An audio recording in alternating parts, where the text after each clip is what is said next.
Dios les bendiga de manera especial, amados hermanos, en esta noche que el Señor nos permite nuevamente estar comunicándonos a través de estos medios con cada uno de ustedes. En esta noche vamos a estar tomando el estudio bíblico, la lección número 20, basada en Nahum, capítulo 1, versos del 1 al 8 y también los versos 14 y 15. La cual lleva como tema: Dios es un juez justo. Amén, vive el Señor. Vamos a hacer una oración pidiendo al Señor que nos dirija en la enseñanza de esta noche. Gracias te doy, Dios mío, por la oportunidad que me permite nuevamente, Señor amado, dirigirme a cada uno de los hermanos para así tomar el estudio en esta noche de tu palabra. Yo te pido que tu Santo Espíritu, conmigo aquí en esta hora, Señor amado, también con cada uno de los hermanos, que tú, oh Señor, nos enseñe la verdad de tu palabra, Dios mío, que podamos captar la enseñanza que tú nos quieres dar a través de la misma, oh Señor, y que podamos, Padre Celestial, atesorarla en nuestros corazones y también ponerla en práctica, Padre, en el nombre de tu Hijo Jesús. Amén. Bien, el tema de la clase, como ya hemos dicho, Dios es un juez justo. Amén. Los objetivos de esta clase son los siguientes. Dice que deberemos saber que el juicio de Dios alcanzará a todos los que se rebelaron contra Él. También reconoceremos que la justicia de Dios prevalecerá a favor de su pueblo. Y nos apartaremos del mal y nos mantendremos fiel al Señor, seguros de su victoria. Son los objetivos a alcanzar en esta hora, en el estudio de esta clase. Dice el pensamiento central: quien abusa de la paciencia de Dios provoca su indignación. Ciertamente, ¿verdad? Llevamos una serie de estudios hablando acerca del amor de Dios, de la misericordia, de cómo Dios, ¿verdad?, obra de manera especial. Pero también dice, ¿verdad?, y nos lleva a reflexionar que la paciencia de Dios también tiene su punto donde Dios determina así tomar carta en el asunto cuando se trata de abusar de la paciencia de Él. Amén. Y dice, ¿verdad?, que aquel que trata de hacer esto provoca su indignación. El texto áureo dice: Jehová es tardo para la ira y grande en perdonar, y no tendrá por inocente al culpable. Eso se encuentra en Nahum, capítulo 1, verso 3. Amén. Muy importante notar que el significado de Nahum, del nombre Nahum, significa consolación. Y a través de la clase, ¿verdad?, pues vamos a estar viendo cómo Dios utilizó a este profeta en este tiempo que le tocó vivir al pueblo de Dios, para traerle una palabra de parte de Dios a su pueblo, en cual lo involucraba tanto al pueblo de Dios como también a aquel pueblo que había sido utilizado para corregir al pueblo de Dios. Ciertamente tenemos que notar, ¿verdad, hermano? Unas clases atrás estuvimos hablando acerca del mensaje que Dios le dio al profeta Jonás para que fuera a Nínive. Y yo sé que usted lo recuerda muy bien. Pues mire, prácticamente la lección de hoy sería, si pudiéramos decirlo así, como una segunda parte de aquella clase que estuvimos tomando. Y va concerniente también y dirigida a Nínive, que como estudiamos en aquella ocasión, que Nínive es la capital de Asiria. Amén. Lo que es hoy el moderno Irak. Ciertamente Noé ya había predicado allí y conocemos, ¿verdad?, ya de antemano lo que estuvimos hablando en esta clase, de que Dios le dio el mensaje al profeta diciéndole que de aquí a 40 días Nínive sería destruido. Pero a causa del arrepentimiento que tuvieron en ese momento, que como estuvimos estudiando allí, ¿verdad?, pues todos se humillaron ante Dios y Dios tuvo misericordia de ellos. Pero parece ser, ¿verdad? Y así la historia lo confirma, de que volvieron a sus actos sanguinarios como nación, y en este caso de Nínive como capital. Una ciudad, ¿verdad?, que era imponente en ese momento. Y habían pasado alrededor de 150 años ya que, amén, se había predicado. Jonás había predicado allí a esta generación de este tiempo. Y ciertamente en la clase de hoy nos va a estar enseñando que la justicia de Dios es inflexible, hermano, contra los malvados, pero extiende su misericordia a aquellos que le buscan. Y es la idea central, ¿verdad? Y la enseñanza de esta clase acerca, ¿verdad?, de la cual vamos a estar estudiando. Después de aquella ciudad haberse convertido, ¿verdad?, nuevamente volvieron, después de tantos años, ¿verdad?, a su método de cómo, ¿verdad?, cuando invadían las ciudades. La estuvimos discutiendo cuando estudiamos acerca de aquella lección, hablando, ¿verdad?, del mensaje que Dios le dio a Jonás para aquel pueblo. Y vimos, ¿verdad?, en esta clase cómo esta gente, cuando entraban a los territorios para invadirlos y así conquistar esas tierras, de la manera que ellos procedían, ¿verdad?, que arrasaban, ¿verdad?, con todo lo que había, y ciertamente lo que había era destrucción. Más le valiera a cada uno de aquellos habitantes de esas ciudades, ¿verdad?, que eran invadidas por los asirios,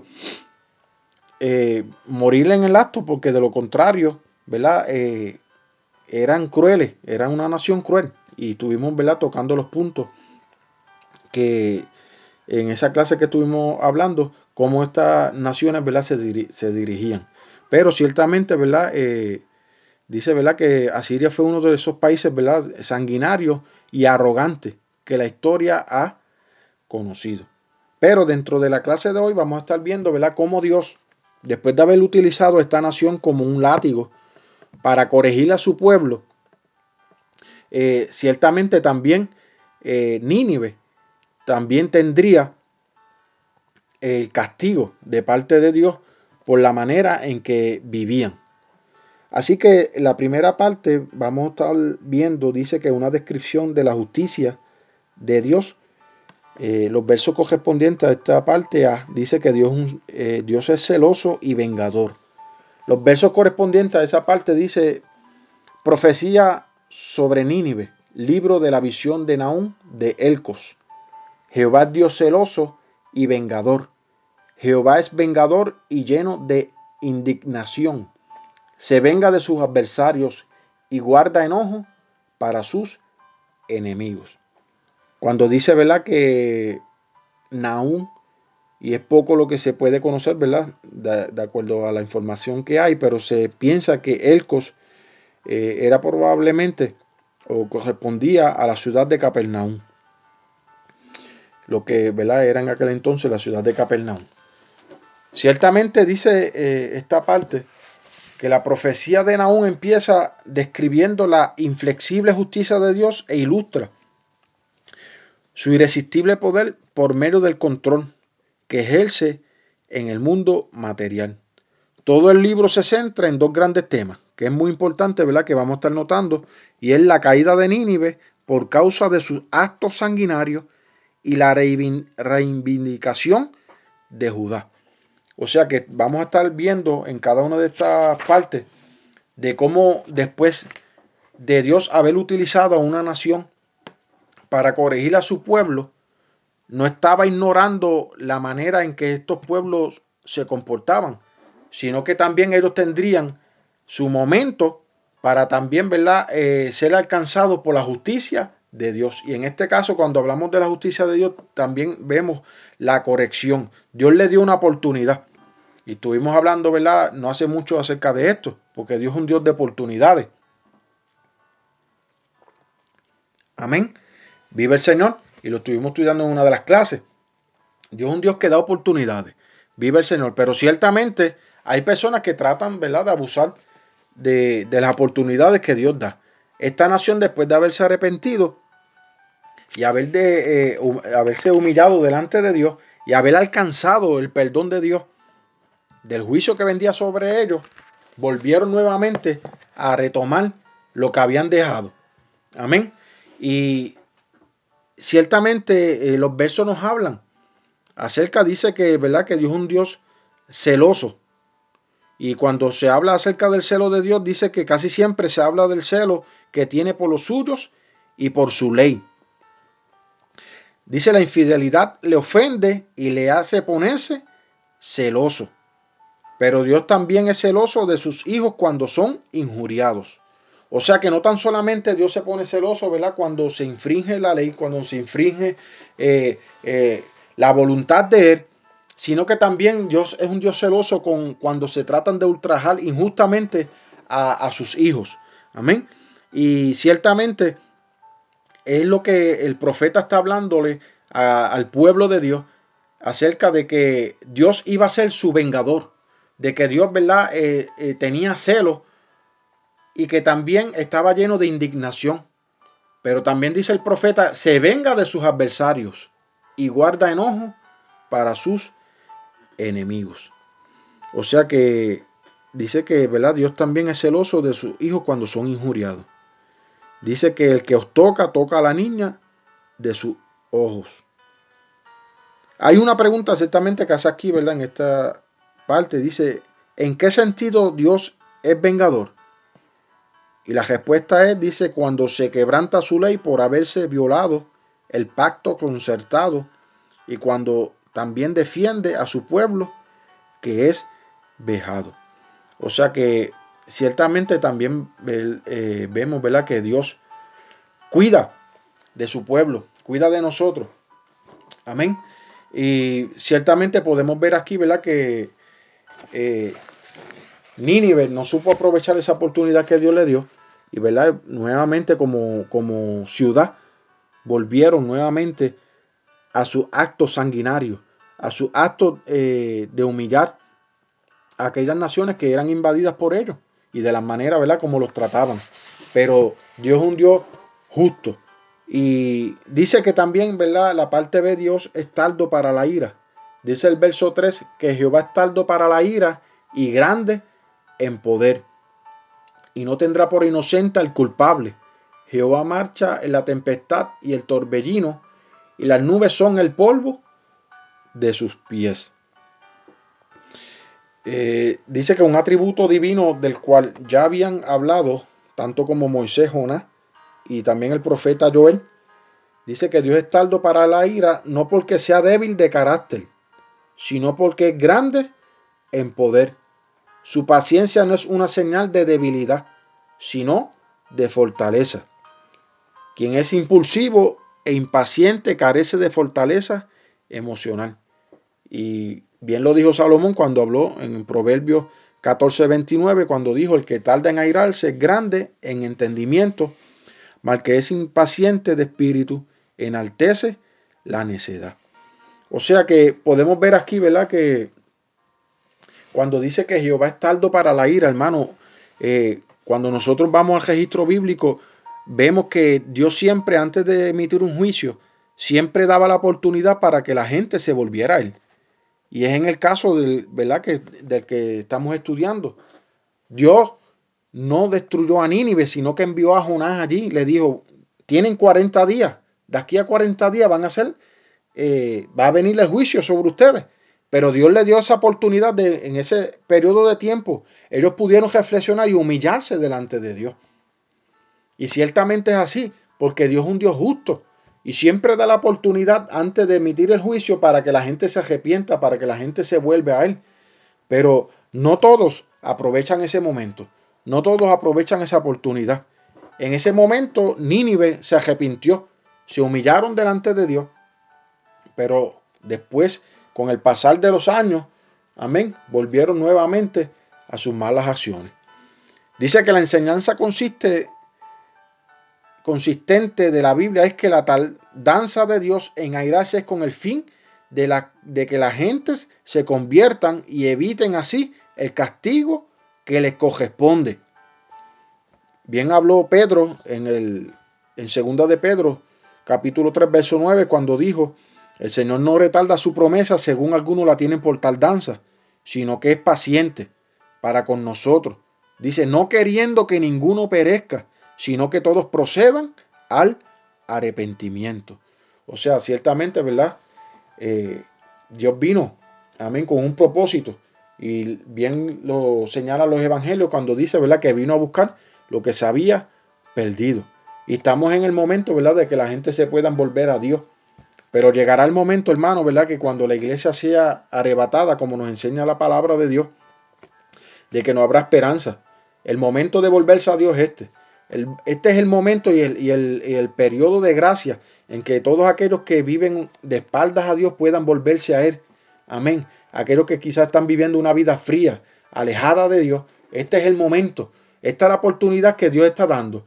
Ese tardo para la ira es este momento. Amén. Vive el Señor, pero llegará el momento que cuando Dios levanta a su pueblo, la ira del Señor se desatará sobre esta tierra. Amén.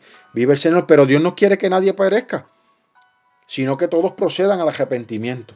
Ciertamente muchos lo han hecho y gloria a Dios porque también nosotros hemos entrado ahí, pero no todos quieren aprovechar esa oportunidad que Dios está dando. Amén. Y en este caso, ¿verdad?, dice que Dios es tardo para la ira, pero también es grande en poder. Por lo tanto, dice, ¿verdad?, que en Lamentaciones dice, ¿verdad?, que las misericordias del Señor son nuevas cada mañana. Amén.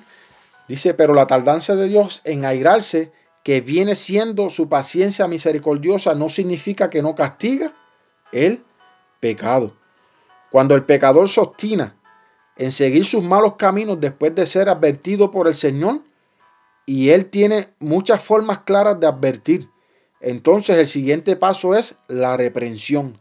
Generalmente la severidad del castigo es en proporción a la gravedad de la falta y al tiempo en que se han abusado de su paciencia y de su misericordia. La afirmación no tendrá por inocente al culpable debe ser vista con la misma gravedad con que fue pronunciada por Nahum. Mientras no haya arrepentimiento, no se elimina la culpabilidad. Por lo tanto, ¿verdad?, hay personas que dicen que si no sientes remordimiento es porque ya Dios pasó por alto su mala acción. Pero dice, se sienta o no remordimiento, si no hay arrepentimiento, Dios nos acusa como culpable. No es en vano, dice la Escritura, porque Jehová tu Dios es fuego consumidor y Dios celoso. Por lo tanto, ¿verdad?, en este momento histórico era que el pueblo había abusado de la paciencia de Dios. Había abusado de la oportunidad que Dios le había dado. Y pensaban que se iban a salir con la suya, pero Dios les dio la oportunidad. Volvieron a sus malas acciones y en este momento ya Dios está desatando la palabra en contra de esta ciudad, de esta nación, los asirios, ¿verdad?, y la capital Nínive. Por lo tanto, ¿verdad, hermano?, nosotros tenemos que dejarle saber a este mundo de que es un Dios es un Dios de amor. Y el evangelio se centra en eso, en el amor de Dios. Pero en ese amor también podemos encontrar que Dios ha dejado claro, amén, vive el Señor, que Dios no vino a condenar al mundo, sino que el mismo mundo se condena cuando rechaza en creerle a Él. Creerle a Él. Por lo tanto, se condenan cuando rechazan a Dios, su palabra, su verdad, y persisten en su caminar de maldad, de pecado.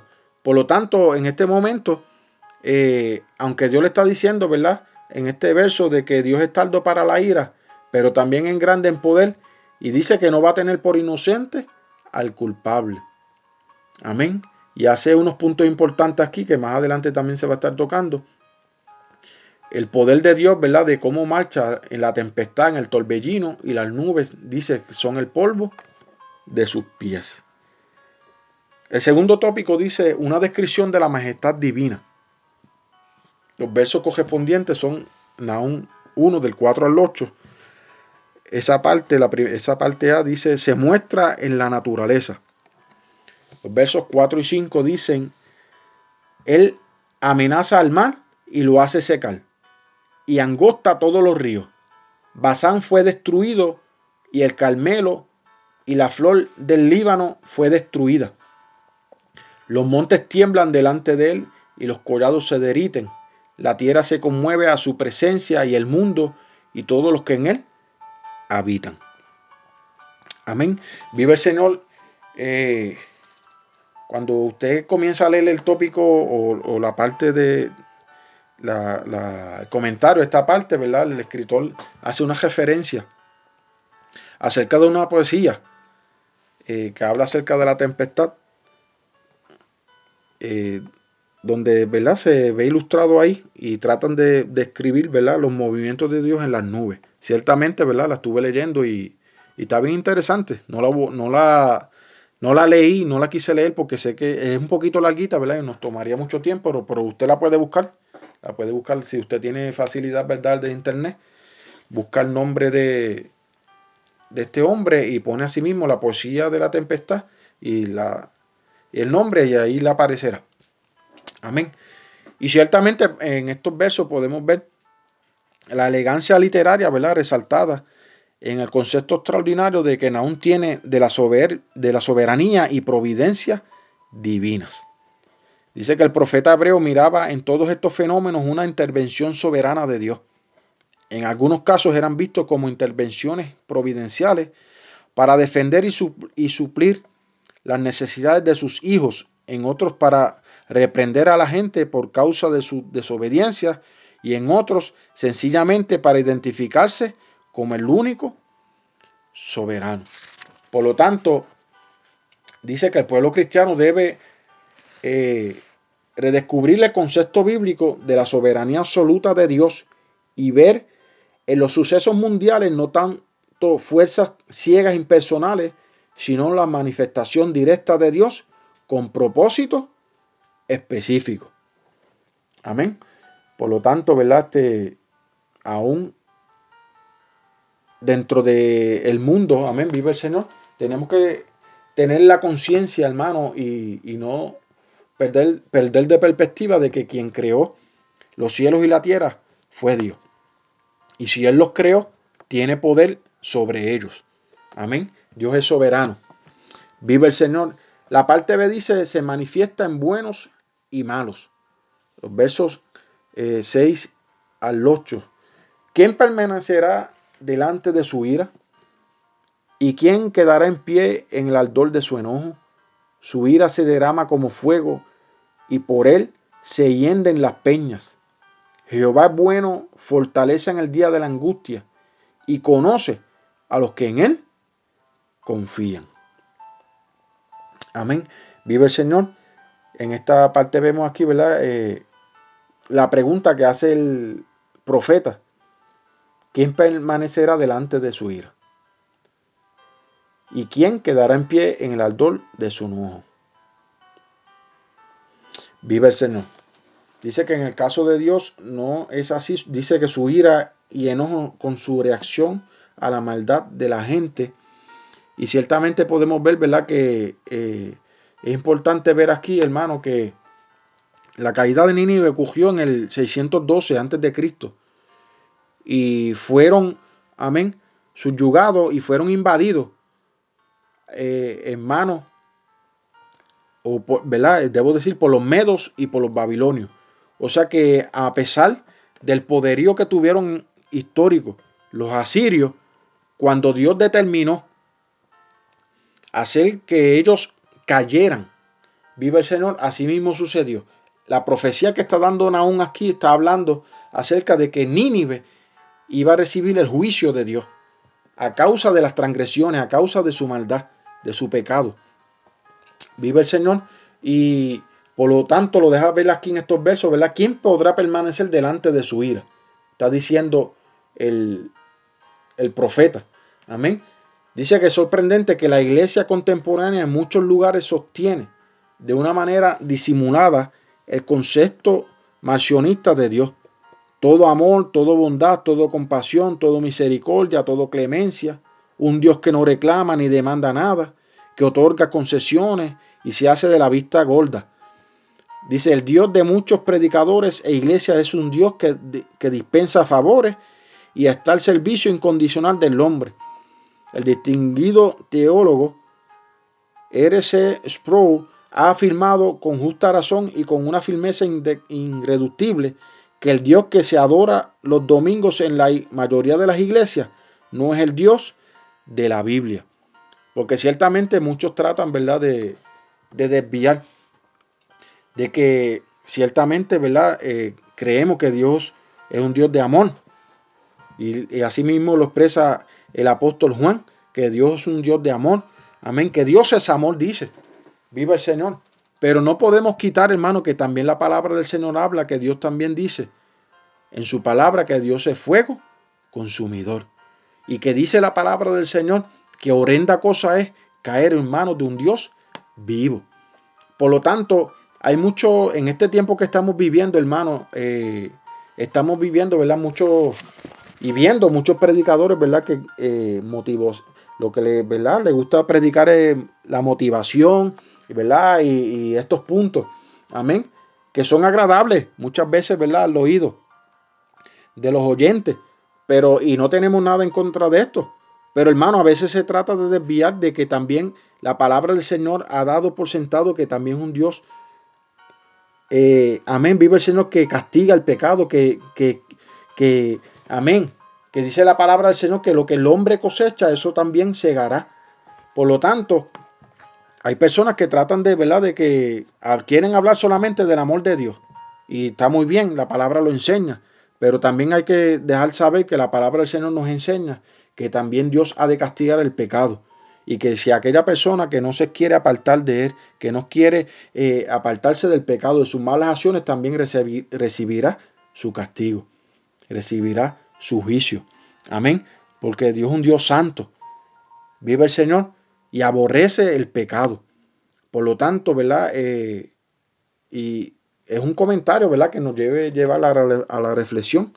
Porque dice que este comentarista, ¿verdad?, que dice que es uno de las cosas que suceden en la mayoría de las iglesias.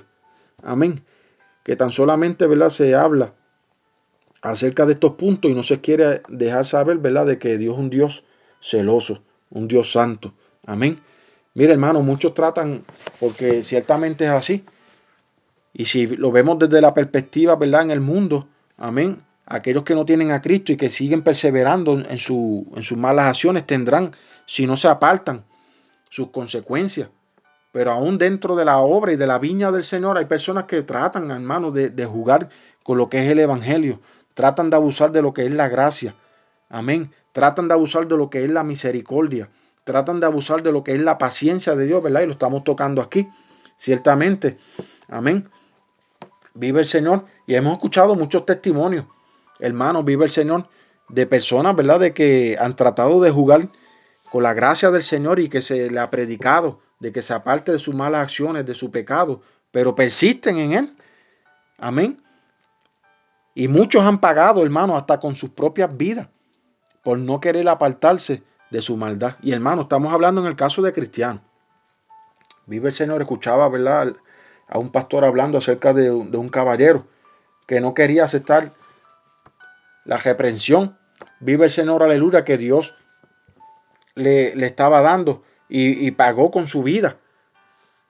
Amén. Lo hemos escuchado a través aún de personas adultas. Vive el Señor que en su pecado, aún estando dentro de la obra del Señor, hermano, no quieren abandonar su vida de pecado y de maldad.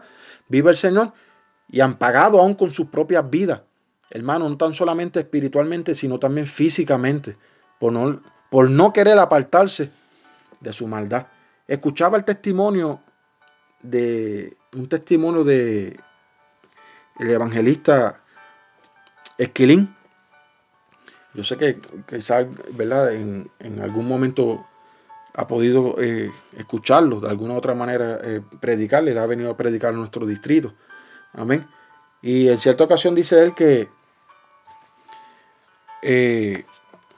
lo mandaron a buscar porque encontraron una escena de, ¿verdad?, que sucedió en la iglesia donde él militaba. Y dice que en aquel caso los juveniles, ¿verdad?, de aquella congregación se le fue dado el consejo porque parece, ¿verdad?, que de alguna u otra manera estaban tomando livianamente lo que es el evangelio, y dice que les orientaron y le dejaron saber, ¿verdad?, de que con las cosas del Señor no se podía jugar. Amén. Vive el Señor, y en su temprana edad, ¿verdad?, se le dejó saber que Dios es un Dios recto, un Dios celoso. Amén. Que Dios, ¿verdad?, vive el Señor, aleluya, trata aún con sus vidas. Y no quisieron aceptar, ¿verdad?, el consejo, y él decía que lo llamaron, y la persona que lo llamó dice que lo llamó asustado, y él tuvo que ir, dice, de inmediato, a prisa, al templo, y dice que cuando entraron al templo juntamente con aquella persona que la había llamado, dice que encontró una escena como si hubiera habido una guerra campal dentro del templo. Y dice que cuando él miró al altar, comenzó, y dice que vio a los juveniles que en aquel entonces estaban allí. Dice que uno los vio por encima de las balandras del altar, unos tirados por encima de los bancos, otros tirados en el piso. Y hermano, él testificaba y decía que aquel día Dios había tomado aquellos muchachos que trataron, ¿verdad?, de jugar con las cosas del Señor, y que no habían, ¿verdad?, querido escuchar el consejo de Dios a través del labio de aquellos hombres, y fue Dios mismo el que intervino con cada uno de ellos. Y por eso, ¿verdad?, hermano, la gracia del Señor, uno tiene que aprender a valorizarla. Amén. Vive el Señor. Y Dios da oportunidades. Y Dios nos ha dado oportunidades a cada uno de nosotros. Pero tenemos que aprender a valorizar eso. Vive el Señor. La iglesia del Señor de este tiempo tiene que aprender a valorizar, ¿verdad?, lo que son las oportunidades que Dios nos ha dado, la gracia. Amén. Vive el Señor. Y no hacer como estas naciones. Amén. Porque el estudio nos lleva a eso, a que nosotros aprendamos a valorizar lo que Dios nos ha dado. Tanto su amor, su bondad, su misericordia, pero también, amén, su gracia, su paciencia. Amén. Vive el Señor. Y ciertamente, ¿verdad?, solamente hay personas que en este tiempo quieren hablar solamente del amor de Dios. Y está fenomenal, es muy cierto. Pero no podemos dejar tampoco de predicar de que Dios es un Dios celoso. De que Dios es un Dios, amén, vive el Señor, que es lento para la ira, pero cuando Dios determina tomar el juicio, amén, así procede a hacerlo, y lo podemos ver en su palabra. Dice la tercera parte, una descripción de los diferentes destinos. Nahum 1, 14 y 15. La parte A dice juicio para los pecadores. El verso 14, amén, vive el Señor. Y antes, ¿verdad?, de ir a esta parte, no puedo dejar de tocar que aún así como Dios, ¿verdad?, castiga, pero también Dios conoce a aquellos que, amén, saben y entienden que Dios es fortaleza en el día de la angustia, y conoce a los que en Él confían. Dios conoce a aquellos que en Él confían. Amén. Vive el Señor. Seamos uno de esos, hermanos, de reconocer, amén, vive el Señor, que solamente Dios es nuestra fortaleza, que Dios puede, ¿verdad?, cubrirnos aún contra aquellos que nos quieren hacer el mal, contra aquellos que quieren levantarse, con aquellos que quizás quieren difamarnos, con aquellos que quizás de alguna manera quieren tratar de socavar, vive el Señor, nuestra relación con Dios, porque dice que Dios conoce a aquellos que en Él confían. Dice el verso 14, mas acerca de ti mandará Jehová que no quede ni memoria de tu nombre. De la casa de tu Dios destruiré escultura y estatua de fundición, y allí pondré tu sepulcro, porque fuiste vil. En esta parte podemos ver aquí, ¿verdad?, cómo Dios ciertamente le está hablando a Nínive y le está dejando saber que no quedará memoria de su nombre, de la casa de sus dioses, porque eran naciones que creían en muchos dioses. Tenían un corazón, ¿verdad?, desviado al mal, a la idolatría. Pero Dios mismo le dice, destruiré sus esculturas y todas aquellas estatuas de fundición que ustedes adoran. Allí pondré tu sepulcro, porque fuiste vil. Porque de la manera que se comportaron fue una manera vil. Se rebelaron en contra de Dios.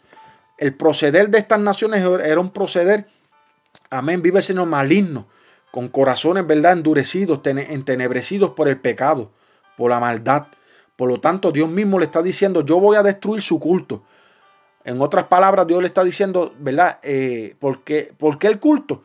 el culto que ellos realizaban era un culto, ¿verdad?, idolátricos, que adoraban diferentes esculturas, ¿verdad?, estatuas de fundición, pero Dios mismo está dando la sentencia, ¿verdad?, de que iba a ser borrado su nombre, amén, y de que iba a destruir sus esculturas y todas estas estatuas a las cuales ellos adoraban. Vive el Señor, dice, desde los reinados de Acaz y Ezequías, Judá había sufrido opresión de los asirios y el pago de pesados impuestos, pero llega ahora el tiempo de la venganza de Dios sobre los opresores de su pueblo. Dice que hay unos puntos importantes aquí, ¿verdad?, que se resalta, que no iba a quedar memoria de su nombre. Amén. Que también sus cultos iban a ser destruidos. Y dice que los asirios atribuían su poder político, militar y económico a los dioses que adoraban. O sea que en ningún momento, ¿verdad?, tenían en mención en sus noticias a Dios. Pero dice que al destruir Dios sus poderes, era obvio que estaba destruyendo el cimiento sobre el cual estaban edificados sus dioses. Amén. Por lo tanto dice, ¿verdad?, en Deuteronomio 27:15, que se encuentra una maldición para los fabricantes de esculturas e imágenes, de manera que la sentencia divina pendía infalible sobre la nación que confiaba en los dioses de su propia fabricación. Ciertamente, ¿verdad?, sabemos que Dios es un Dios celoso, amén, y determina en este momento destruir, ¿verdad?, a Nínive y castigarla de esta manera a causa de su idolatría. Amén. Vive el Señor. Y dice, ¿cuál fue la causa de su desolación? Según el verso 14, porque había sido encontrada carente de peso.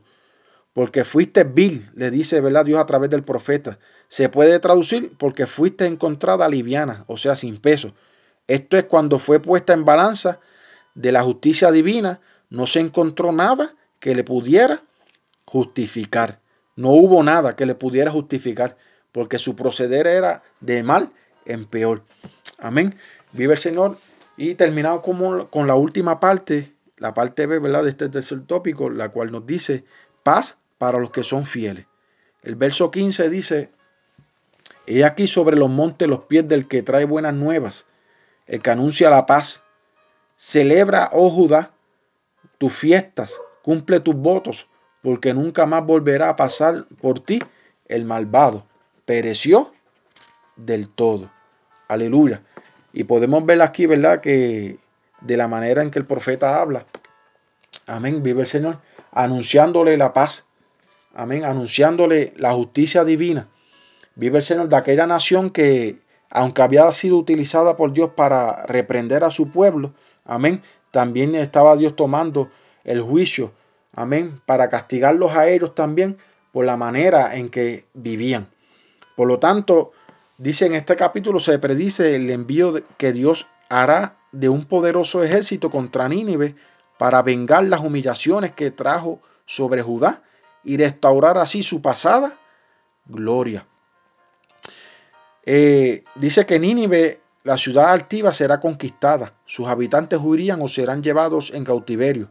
Sus tesoros serán saqueados y perecerían con toda su gloria, no dejando rastro alguno de haber sido lo que fue. Antes de predecirse estos sucesos, el profeta se dirige a Judá y le anticipa que se prepare para escuchar buenas noticias. Del este vienen mensajeros con buenas noticias. Sus opresores han caído. No hay más razón para estar con miedo. Por fin la paz ha llegado. Por lo tanto, ¿verdad?, el profeta le deja saber al pueblo de Dios, aquellos que te han oprimido, aquellos que te han hecho sufrir, amén, llegó su momento. Llegó el momento de la justicia divina. Dice que así como los que anunciaban la caída y la destrucción de la soberbia Nínive eran portadores de un mensaje de paz y salvación, así también los que anuncian el evangelio proclaman la derrota de Satanás y afirman que en Cristo hay paz y salvación. Amén.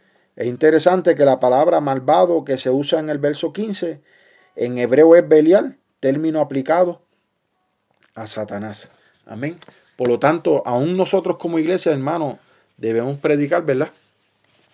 Vive el Señor que hay alguien, amén, que quiera hacerle justicia a todos aquellos que se encuentran atados, que se encuentran, amén, vive el Señor, siendo ultrajados por el enemigo.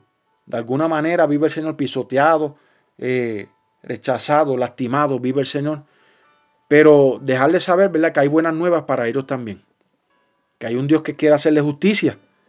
Que a pesar de que han vivido de la manera que han vivido, vive el Señor, hay un Dios que les quiere libertar. Hay un Dios que quiere hacerle justicia. Vive el Señor. Y ese es el evangelio que Dios también nos ha encomendado a cada uno de nosotros como iglesia de Él. Por lo tanto, ¿verdad, hermano? Damos por culminado la clase de esta noche, la cual ha llevado como tema Dios es un juez justo. Vive el Señor. Así que oramos.